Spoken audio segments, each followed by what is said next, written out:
दोस्तों नमस्कार, आप देख रहे हैं द दस्तक 24। आप सभी जानते हैं उत्तर प्रदेश की राजनीति में क्या चल रहा है। उत्तर प्रदेश में ताबड़तोड़ छापेमारी की जो कहानी थी वो शुरू हो गई है। पीयूष जैन की तरह कार्रवाई नेताओं और अफसरों के यहाँ भी ईमानदारी से होनी चाहिए, क्योंकि ये लोग भी पैसे के अड्डे बने हुए हैं। इससे आप अंदाज़ा लगा सकते हैं कि चुनाव में कैसे अनाप शनाप पैसा नेता लोग बहाते हैं। आखिर वो पैसे की कमाई का जरिया क्या होता है।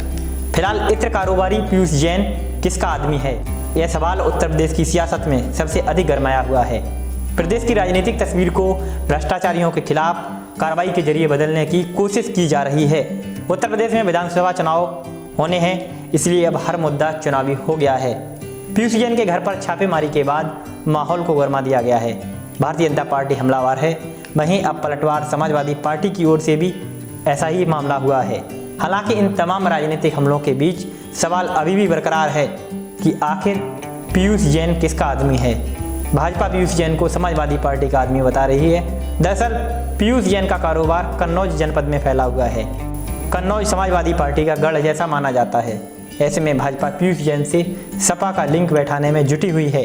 वहीं अब अखिलेश यादव ने इस मामले में भाजपा पर करारा हमला बोला है। उन्होंने कहा कि पीयूष जैन का समाजवादी पार्टी से कोई कनेक्शन नहीं है, वह तो भाजपा का आदमी है। गलती से उसके यहाँ छापेमारी हो गई है। अब भाजपा पूरे मुद्दे को नया एंगल देने की कोशिश कर रही है। समाजवादी पार्टी इत्र बनाने वाले या फिर पीयूष जैन के किसी राजनीतिक दल से संबंध से परे अब मामला पूरी तरह से चुनावी हो गया है। प्रधानमंत्री मोदी से लेकर अमित शाह और सीएम योगी आदित्यनाथ तक पूर्व की समाजवादी पार्टी सरकार को घेर रहे हैं। भाजपा और समाजवादी पार्टी के मध्य खींचतान के बीच पीयूष जैन की परेशानी का अंत नहीं हो पा रहा है। सीबीआई की छापेमारी भले ही कानपुर और कन्नौज के ठिकानों पर पूरी हो गई हो, जांच का दायरा अभी भी उन पर कसा हुआ है। कानपुर से लेकर गुजरात और महाराष्ट्र तक पीयूष जैन के तार जोड़े जा रहे हैं। उनके घर से करीब 64 किलो सोना बरामद हुआ है। जी हाँ, 64 किलो। कुछ सोने की ईंटों पर विदेशी चिन्ह भी बने हुए थे। इसकी जाँच के लिए अब DRI को लगाया गया है। इसके अलावा अवैध संपत्ति की भी जानकारी हमें प्राप्त हुई है। यह तमाम जांच पीयूष जैन की दिक्कतें बढ़ाने वाली हैं। ऐसे में वे सोच रहे होंगे कि किस तरह राजनीति का शिकार हो गए हैं। उत्तर प्रदेश के सीएम योगी आदित्यनाथ लगातार पीयूष जैन पर सीबीआई की रेड शुरू होने के दिन से हमलावर रहे हैं। नोटबंदी का जिक्र करते हुए सीएम योगी ने कहा कि बुआ और बबुआ इसलिए नोटबंदी का विरोध कर रहे थे क्योंकि इनके करीबियों के घरों की दीवारों में नोट भरे जा रहे हैं। उन्होंने कहा कि आज गरीबों के मकान बन रहे हैं। पहले यह पैसा कहाँ चला जाता था। ये गरीबों का ही पैसा है जो सपा बसपा और कांग्रेस के नेता लूटकर अपने घरों को बनाते थे। आज पैसा दीवारों से निकल रहा है, कमरे नोटों से भरे पड़े हैं। अब जनता को समझ में आ रहा होगा कि बबुआ नोटबंदी का विरोध क्यों करता था। योगी लगातार पीयूष जैन का संबंध समाजवादी पार्टी से बता रहे हैं। केंद्रीय गृह मंत्री अमित शाह ने रैली में पीयूष जैन के जरिए सीधे अखिलेश यादव पर हमला बोला। उन्होंने कहा कि पिछले दिनों सीबीआई ने इत्र कारोबारी के घर पर रेड की तो अखिलेश यादव के पेट में मचलन शुरू हो गई।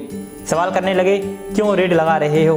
राजनीतिक फैसले और राजनीतिक द्वेष के कारण लिया गया फैसला बताने लगे वे। आज उनको जवाब नहीं मिल रहा है। समाजवादी इत्र बनाने वाले के यहाँ से 250 करोड़ रुपए का पैसा मिला है। ये उत्तर प्रदेश की गरीब जनता का लूटा हुआ पैसा है। पीयूष जैन के घर और फैक्ट्री पर छापेमारी और इसमें समाजवादी पार्टी का नाम जोर शोर से उछालने के बाद अखिलेश यादव सामने आए। उन्होंने जवाबी हमला बोला है।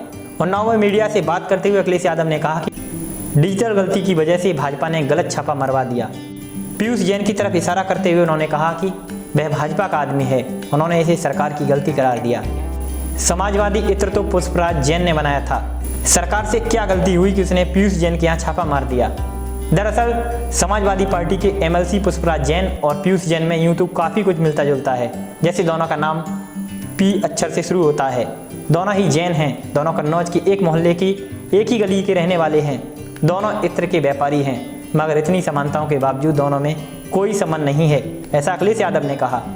पुष्पराज जैन तो पहले दिन से मीडिया को दिए बयानों में यही कहते आ रहे हैं। हालांकि अब बात इतनी आगे निकल चुकी है कि चुनावी जोश में किसी को फैक्ट से मतलब नहीं रह गया है।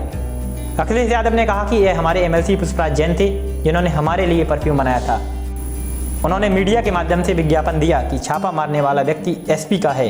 दोपहर तक जागरूक पत्रकार समझ गए कि छापेमारी करने वाले का SP से कोई लेना देना नहीं है। फिर उन्होंने अपने बयान भी बदल दिए। अखिलेश यादव ने कहा कि वे पुष्पराज जैन पर छापा मारना चाहते थे, लेकिन गलती से पीयूष जैन पकड़े गए। यह डिजिटल इंडिया की गलती की तरह लग रहा है। आपको उनकी यानी पीयूष जैन की कॉल डिटेल निकालनी चाहिए और आपको बीजेपी के नाम उनकी डिटेल में मिल जाएंगे। पूछताछ के दौरान पीयूष ने भी बताया था कि जो नकदी उसके आनंदपुरी स्थित आवास से मिली है वह 4-5 साल में कंपाउंड कारोबार से कमाई की गई है। उसने यह भी स्वीकार किया कि 177 करोड़ की नकदी पर उसने कोई टैक्स नहीं दिया है। हालांकि आय किससे हुई है, कहां से हुई है, इस संबंध में उसने कोई भी दस्तावेज डीजीजीआई के सामने प्रस्तुत नहीं किया। इसके बाद भी अफसरों ने उसके बयान को आधार बनाकर चोरी का केस बना दिया और कोर्ट में पेश कर दिया, जिसमें 31 करोड़ 50 लाख रुपए का टैक्स चोरी करने की बात कही गई। अगर टैक्स पेनल्टी और ब्याज मिलाया जाए तो करीब 52 करोड़ रुपए बैठती है। कर विशेषज्ञों का कहना है कि 177 करोड़ कैश बरामदगी मामले में डीजीआई को केस न बनाकर आयकर को कार्रवाई करने और सीज करने के लिए बुलाना चाहिए था। इससे यह काली कमाई का मामला बनता और पूरी रकम पर टैक्स, पेनल्टी और ब्याज लगता, जो 100 करोड़ से ज़्यादा का होता। डीजीआई की चूक केस को बहुत कमज़ोर बना देती है। डीजीआई ने पीयूष का ट्रांजिट रिमांड भी नहीं मांगा। ऐसे में पीयूष आसानी से बाहर आ सकता है। फिलहाल उत्तर प्रदेश की राजनीति में पीयूष जैन सुर्खियों में है और इसे पॉलिटिकल पार्टियां फुटबॉल बना रही हैं। किस पार्टी का यह इंसान निकलता है यह जांच के बाद पता चलेगा। खैर, ऐसी जांचें और कार्रवाई देश के लिए जरूरी भी हैं, क्योंकि यह जो पैसा होता है वह गरीब की कमाई का होता है। ऐसी जांच के घेरे में नेता और अफसर भी आने चाहिए, क्योंकि यह बात किसी से नहीं छुपी है कि काली कमाई का पैसा नेताओं और अफसरों के पास भी जमा है। ये रिपोर्ट आपको कैसी लगी हमें कमेंट सेक्शन में जरूर बताएं और यह खबर शेयर करें ताकि अन्य जनता भी जागरूक हो सके। बने रहें हमारे साथ। नमस्कार।